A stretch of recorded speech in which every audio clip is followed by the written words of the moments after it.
I'm sitting out here out on my boat on a beautiful Sunday, and many of you guys are like, it looks like it's raining back there.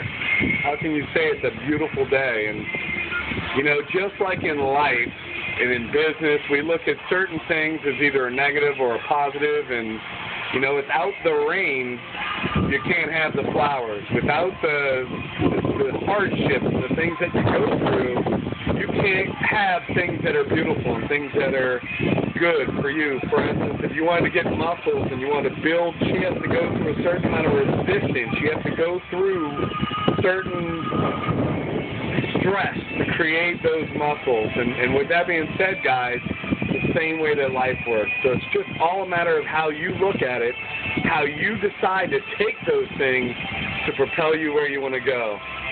Look forward to working with all you guys. Have an awesome day.